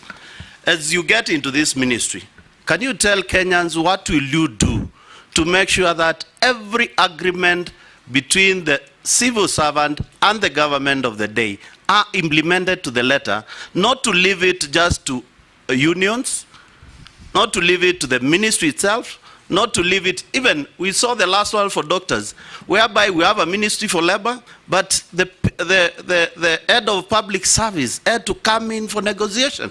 When we have a standalone ministry for labor, please, if you are approved by this committee, tell Kenyans today how you will do differently to make sure that we don't get this embarrassment to the employees of government. Nominee, you can answer those from Honorable Mishi, Shuria, Raso, and Mule. I want to agree with Honorable Mishi about the gravity of the issues. I have done my research and I've realized that our children are going to countries where we don't really have agreements with those countries about how to operate and what needs to be operated. There used to be a big problem also because I remember I sat on this seat, Mr. Speaker, and I promised that if confirmed and appointed as the Minister of Foreign Affairs, my first trip would be to Saudi Arabia, and I did that. I went to Saudi Arabia, I met Kenyans, I met people who are suffering, and we started the process of changing, and a bilateral labor agreement is to be signed between Kenya and Saudi Arabia and some of these countries, which I will push for. One of the things that I would like to do is also get lawyers, our lawyers from the Attorney General's office, to go to some of these countries and study and understand their laws. Because we need to know what we are dealing with. Because what we may think here is important may not be covered in their laws. So that we can also be able to know how to navigate those countries, because we can't go and impose our laws to them. And we see how we can work with them, especially if they are not signatories of international conventions that we are signatories to. And the protocols that need to be measured. And my apologies that, you know, you've had to go through many of these challenges where people die and they can't even get their things to be brought back home. It is also important also about online job seekers, going with the question by Honorable Ishungwa. It's all about communication. People to know how to do it. But I want to set up a proper portal that will answer many things, so that you look at available opportunities, but also to weed out all these crooked agencies. We'll publish, as a government, a portal and lists, which you can even put in the newspapers, of the approved agencies. Because people keep on asking, is this right? Hii advertising ya Canada ni ukweli, hii ni ukweli. So that now any advertisement without the name of a company, we can be dealt with, you know, according to the law, because they'll be lying to people. And if there's a name of a company, people can cross-check the government website or government documents and be able to verify that that is a recognized and proper company. And don't be surprised if we have to knock out a few companies and bring more in that are straightforward, so that they don't lie to our people. So we're looking at a one-stop shop in terms of connecting people to jobs. Mheshimiwa Shurie, I was saving this for the end, but thank you for your very good question. And that is that I want to change how workers view the workspace. I want people to be comfortable when they go to work. I want to be able to get employers to provide for the employees good working conditions. Whether you're a house help, a doctor, security guard, everybody, you should feel that you have got a system that protects you and that you work in a good environment. I also want to work with the employers so that we can see what we can do as government, remove some bureaucracy so that they can expand. I want to call upon them and see how we can be able to create an opportunity for them to employ more people, cut down or maybe forego some little profit to employ one or two people using the principle of consumer spending, so that you get more people, spending people in the market to grow the industry. So I want to look at some of those things. The labor migration, I want to move the numbers from the ones that are there to about 5,000 a week. If we can get there to 10,000 a week eventually, people going overseas. But to do this, I want to work closely with all of you. I want to work closely with all members of parliament. I want it to be constituency-led, so that we can have quotas, and we know that this constituency where you come from, where all members of parliament come from, can provide people who we can now send overseas, so that you as leaders can take the lead in identifying and maybe helping people on the ground to be able to be recruited to go overseas and get jobs. When it comes also to BPOs, setting up centers, we don't want somebody to come all the way from Nyanza, where Mheshimiwa Junet comes from, to Nairobi to get an online job or to get a job in a call center. We'd like to set up call centers in every constituency so that you can be able to see how it's working. Because now with internet connectivity, you don't need to be in the big cities for you to be able to get some of these opportunities. When it comes to Employment Act, we need to overhaul the Employment Act. We have offices across that will need to look at how they perform and how they work, and I want to motivate my staff to work well. And the issues of social protection, we have to ensure that our people do not fall through the cracks. We want to be able to provide opportunities for our people, so that COVID has taught us when there's hardship, there's something to be able to fall back into. In the United States, in Australia and other developed countries, there's even money given to people who are unemployed, unemployment benefit. We are not there yet, but we can start putting the structures to get there by getting a lot of these laws and policies that are pending to be fast-tracked, so that we can increase entertainment. Mheshimiwa Caleb talked about my interest in the film industry, and you know, Hollywood, was not built by money from donors, but by money from entertainment. And this is an area we can galvanize on, get the entertainment sector to grow in our country. It can be a huge employer. The sports industry, I'll work with many of my colleagues to ensure that there's job creation, because as a Minister of Labor, we are cross-cutting in terms of ensuring that people are able to work. There's a question about equity and expanding government. And one of the things that I'd like to do is that we have to start publishing data that shows the inclusion of everybody in our government in different areas. I think that is critical, so that people may have the idea that they are not included. It's good for them to know that they're included. So that's one thing that I'd like to do, is constant publishing of data. There was a question about, Shri asked me about the question, or Raso, Mheshimiwa Raso, about comfort zone. I'm not in a comfort zone. But you see, when you're a governor, you head your own government. So you can shout as much as you want. When you're a government spokesperson, you have the authority to speak as much as you can. When you work as a cabinet secretary, you are also toned down kidogo, because you're working for a boss or bosses. But I think the lessons that we've learned is that we really need to communicate. And I want to promise the country that you'll see the Mutua who communicate much more, especially in this new docket, if confirmed and sworn in. Thank you. Lastly, Mr. Speaker, Mheshimiwa Mule had a very good suggestion. Thank you very much. And the civil servants' unrest and the work conditions. The Labour Ministry will be dealing as an arbitrator, even looking at the public service and holding the public service to account in terms of what they do in terms of these agreements. I saw it in Machakos. As soon as I enacted the agreement that we had agreed on, the nurses and doctors were very happy with me. They took their riots elsewhere. So don't enter into an agreement, is what I'll be telling everybody, that you cannot meet. And it's good. And our Kenyans are reasonable, especially if you meet them early. And it is harder to sort out an issue when people are on the streets. It is easier to sort out an issue before a strike notice is issued.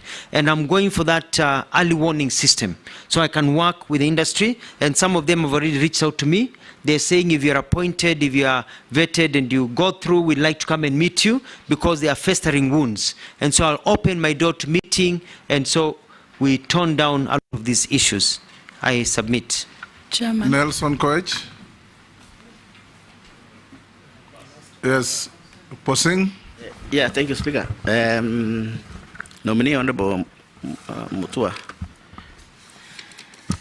My question is this.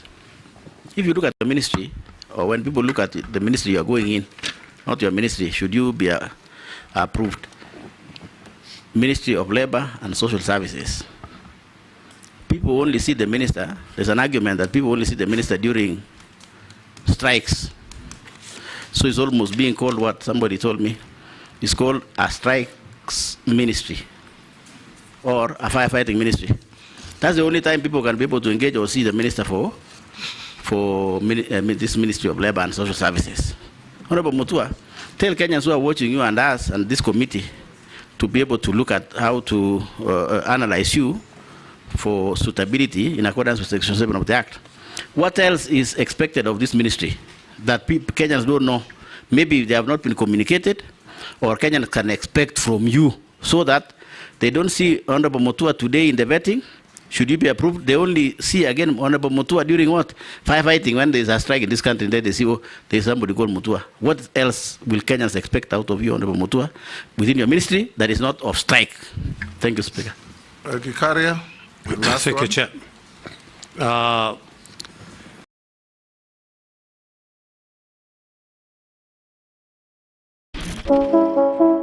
An overnight sensation? That's what a lot of them say, because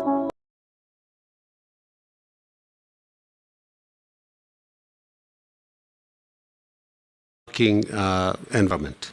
What measures will you take to address this? And secondly, it's about the street families. Now with the new constitution, we used to have the Rehabilitation Trust Fund, but that was run under the Local Government Act, which is no longer in force. But the street families keep on growing. day by day.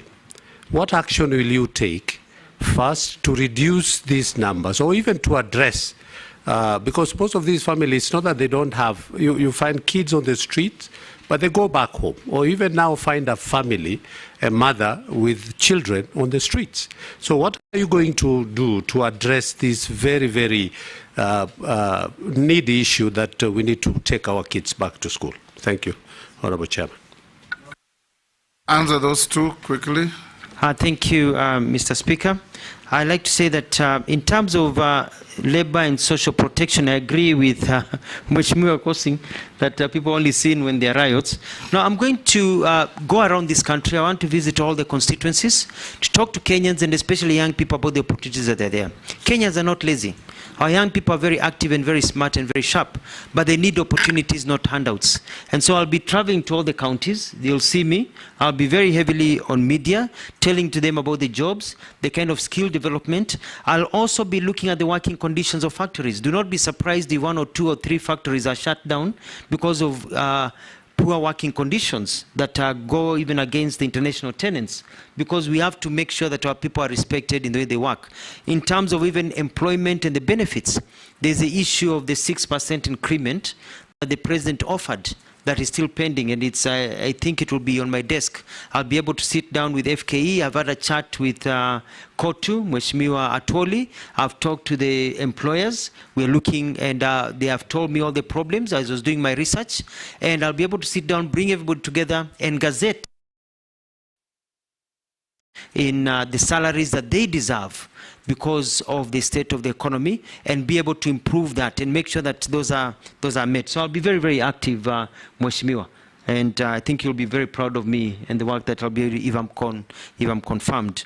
Mheshimiwa Gikaria, I think I've answered the same question because it is important for us. Now, in street families, I was very active when I was government spokesperson to try and work on a system of removing street families and rehabilitating them. I want to go back to some of the programs that we started at that time in the government of Mwai Kibaki. And my investigation has shown that it has become no more, no more process. I've looked at the different acts and laws that are there, and it's all about implementation. We are going to set up a target as a country and say that by this time, we need to have done A, B, C, D so that we don't have street families, and be able to rehabilitate and even take people back to the countryside where they came from so that we can reunite them with their families, so that people can continue working with their families the way we are doing in the children's sector. Instead of taking people to orphanages, we reunite them with the families. Mheshimiwa Mbui will be very happy to know that we are building, we want to develop a model rehabilitation center in Mavoko, which is very close to Kadiani. That you are building? A rehabilitation center in Mavoko. There's 20 acres there. I'll be sourcing for funds from development partners and others so that we have a place whereby these children can go before they are taken back to their families to be trained and taught, and also growth and a follow-up system so that we remove them. It is quite sad, like now it's very cold, to find people suffering in the streets, and we'll need to put up shelters that they do in other places whereby people can go and receive some food, and that's safety net for the very poor in our country. I submit. Chairman, I have one stressing, just one, a small one, very stressing. Yes. All of us as a country. Ya, kuna hili swala moja, waziri mteule, iwapo utachaguliwa katika wizara hii ya wafanyakazi, kuna swala nyeti ambalo wafanyakazi wa EPZ walijiunga katika chama cha wafanyakazi. Na hivyo sasa kufikia sasa wafanyikazi 1400 wamefutwa kazi katika viwanda viwili vya EPZ huko eneo bunge la Changamwe kwa kujiunga na chama cha wafanyikazi, na hata wizara yako ina taarifa hiyo. Kwa hivyo tunaomba iwapo utaweza kuchaguliwa uangalie swala hili litaweza kutatuliwa na kuona haki za Wakenya hawa zimefanikishwa. Asante Mheshimiwa Spika. Yes, Owen. Honorable Speaker, the nominee, briefly, just tell us about your vision for the NSSF. I think it is an area that has not been touched. Daud. Thank you, Mr. Speaker.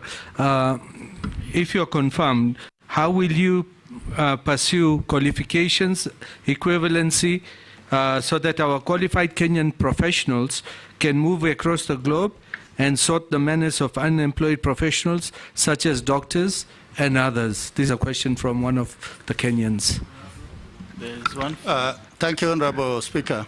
Just a quick one. Nominee, National Employment Authority. No wonder you didn't know whether it exists.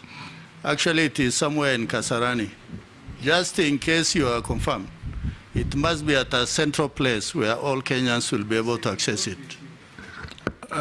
Chair.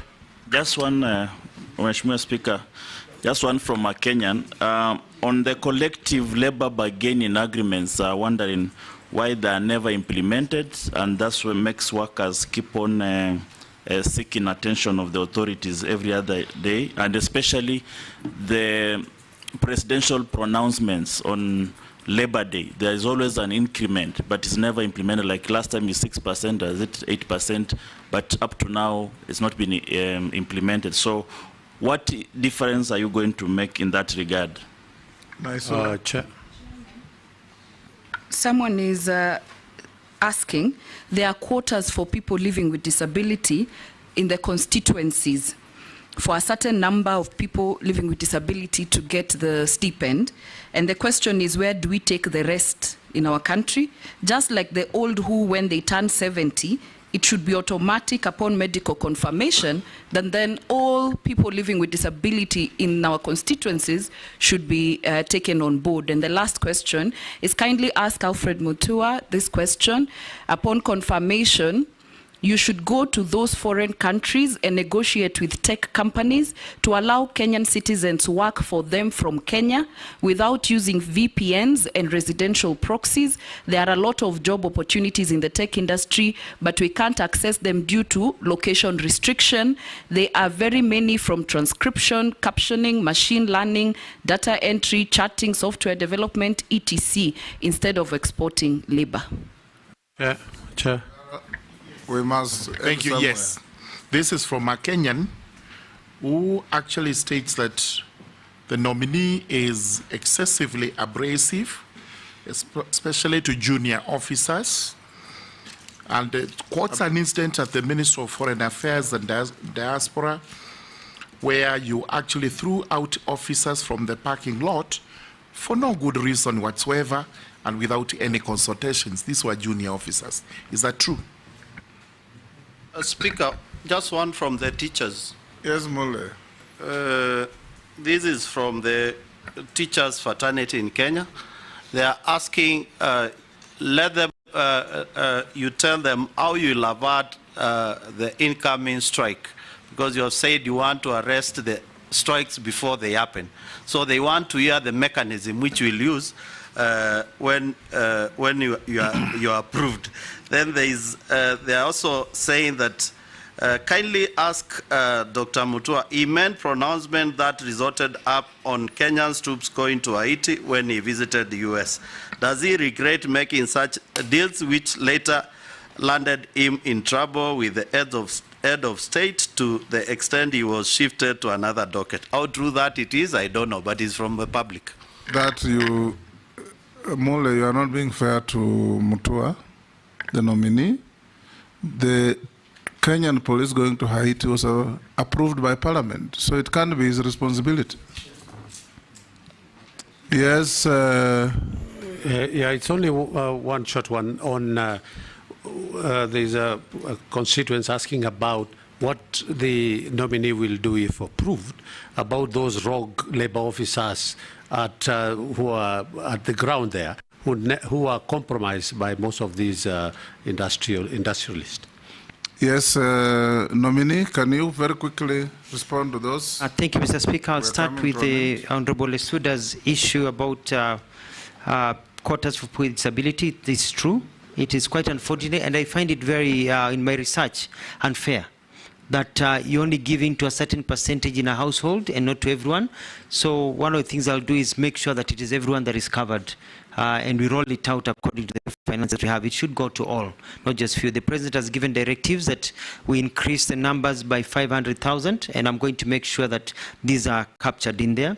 The other thing is to work also with Parliament to see, not Parliament, but Treasury, the monies that are recovered out of attrition, people die, so they can be rolled into other programs without them having to go back to Treasury and never coming again.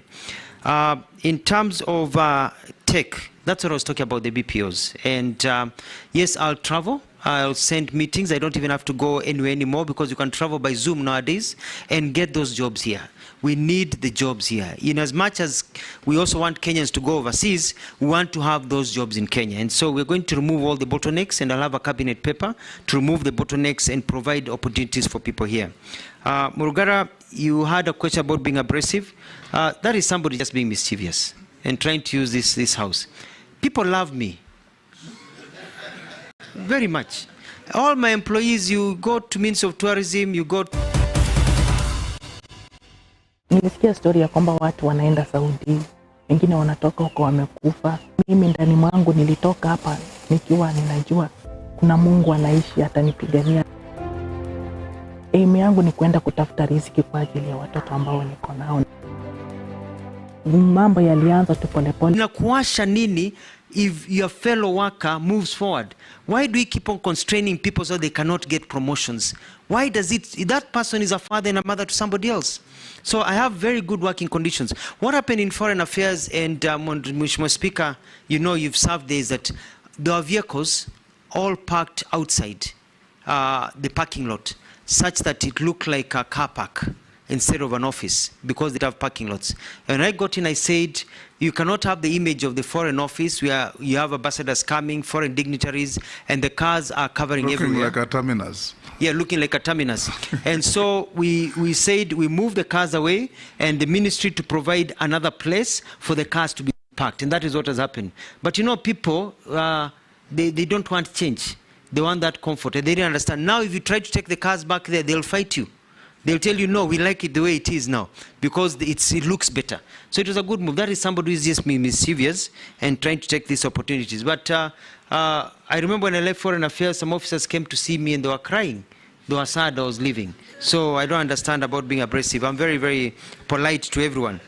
About the teacher strike, Mheshimiwa Mule, I'm going to call for a meeting if I go through this process and meet with them. And I want to tell teachers in this country that I will listen to you. I respect teachers and will iron out. There are no issues, because even if you do a strike, even if you do maandamano, you will still have to sit down. Why don't we sit down early and sort these issues? And I'm very fair, and I'll ensure fairness. And in terms of the issues of qualifications and verification, we have a skill development system that I've studied and I've looked at it. I'm going to enhance it, because what happens is that you want to be a doctor in Australia, even though you're in the Commonwealth, you still have to go through rigorous testing. And so it's to enter into agreements that you can go and work in these other places without having to go through the same retesting. But that is also improving the quality of how we do things in our country. Submit. Nominee, I've also received a few issues from Kenyans out there watching this. They ask, will you ensure that employees insure their employees, so the employers insure their employees? What are you going to do about skewed funding between Child Welfare Society and Children's Department? UHC staff who have been on contract for long with half salaries, what are you going to do that? Where some elder Kenyan has said, I think to all of us, where are the issues of older persons in this interview? If confirmed now to you, what will you do for the welfare of older people in Kenya? Another part, you asked? Okay, Robert asked that. Another person, I think this must be from Naivasha, there are serious labor problems in the flower sector. What will you do if confirmed? Another one says, what will the nominee do, or what does he say about the minimum wage proposal of 30,000 for security workers? Another one, and this is says contractual jobs in Kenya don't have retirement benefits. What will you do about it? And the last one, can you consider establishing a national employment oversight authority? Those are a few. Some that I've received have already been raised by members in the committee. Thank you, Mr. Chairman. And as I talk about employment, employers, and ensuring the employees, this is something that I'm going to look at very important, very carefully, because it goes hand in hand with things and with the question that I did not answer of NSSF. And it is important because you realize that if you work for a company and they are not able to provide you enough income to be able to get private insurance, and you're not able to get into the government insurance, then there needs to be a way of plugging it in. We have to be very careful that also we don't scare employers away in terms of the cost of doing business in our country. So it's a balancing act, so I'll be able to look at that. NSSF has a portfolio of about 400 billion, and we want to grow that to $1 billion by being creative in where we invest, even outside the country. We have seen other countries come and invest in our country. They have pension funds, so we can grow money for the pensioners. And also be able to turn around the 3 months that are now the 13 days to 24 hours, so that when you exit, you can get your pension.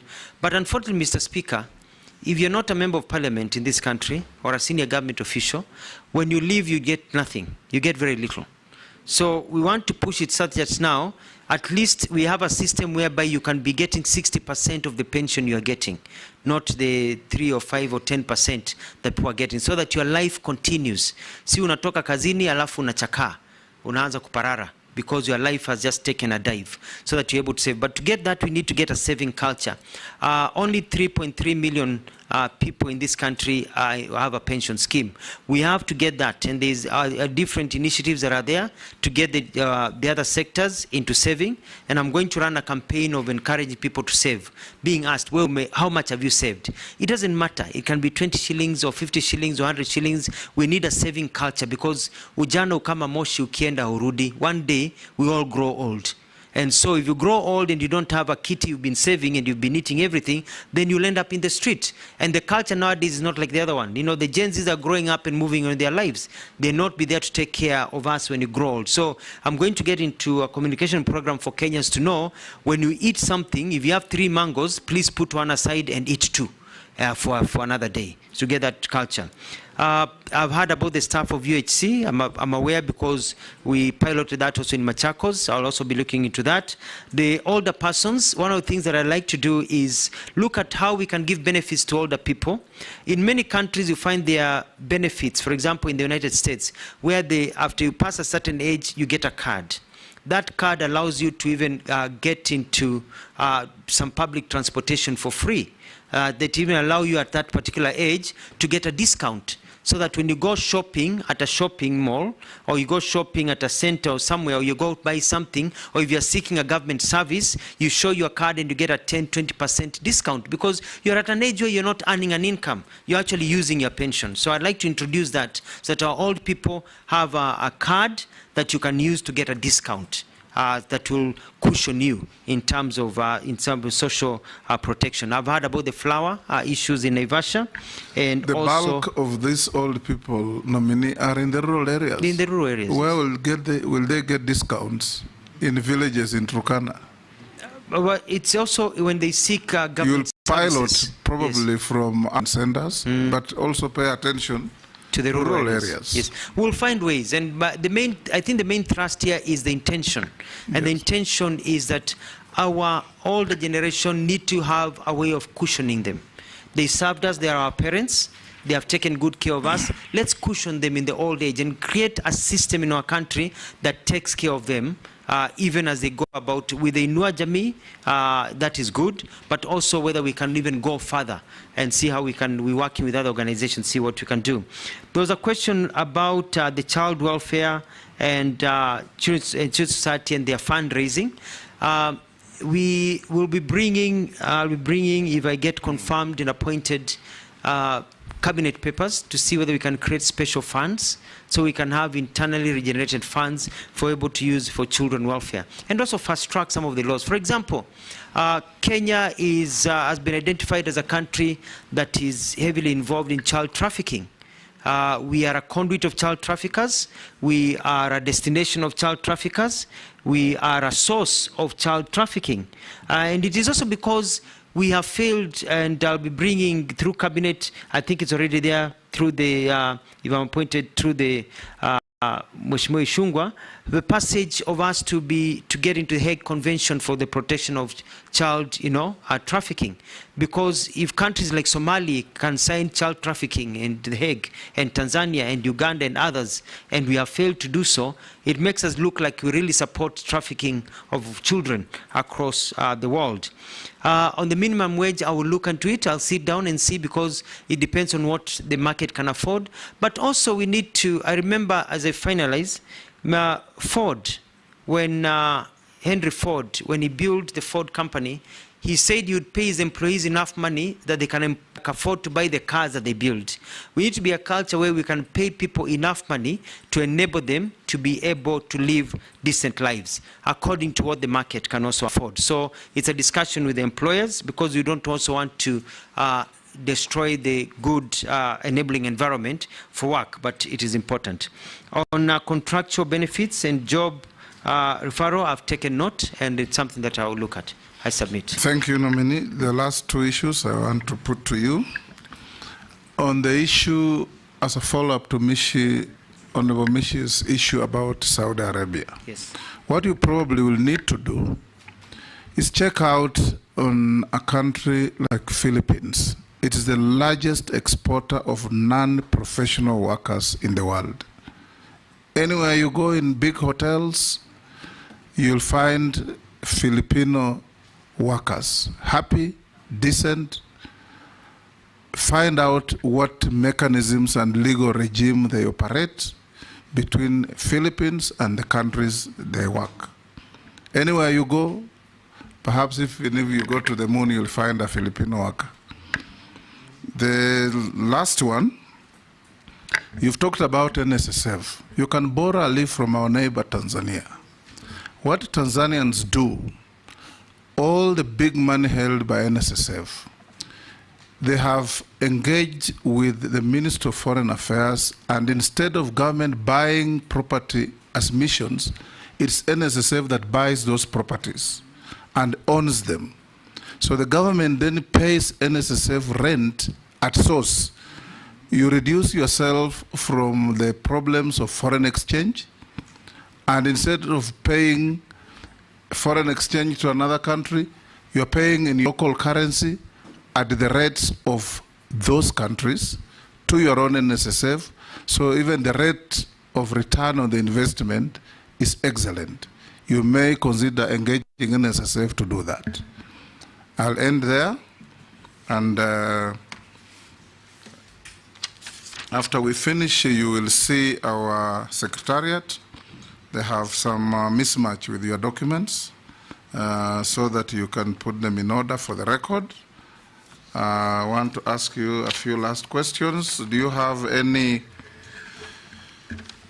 have you ever been mentioned adversely in any integrity-related report or investigations? No, Forget about your Machakos shenanigans. No, I have never. Yes. Do you hold any leadership position in any political party within Kenya? No, I do not. What is your net worth? Net worth is 462 million shillings. Made of? Made of assets that I have, like homes, land, where I do some bit of farming, and a few businesses that I have. Thank you. Thank you, Alfred. Make sure before you leave, you sort out your documentation with the Secretariat, so we can release you to go back to your other duties.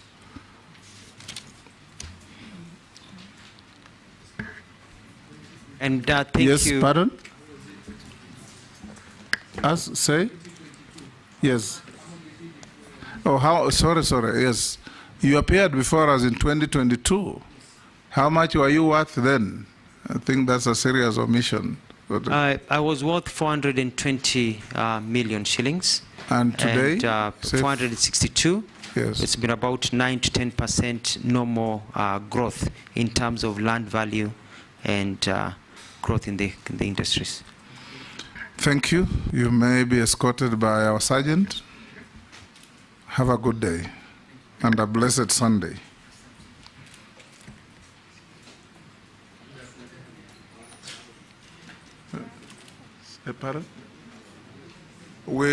Honorable members, you'll have a 10-minute break to allow the clerks to put the documentation for the next nominee.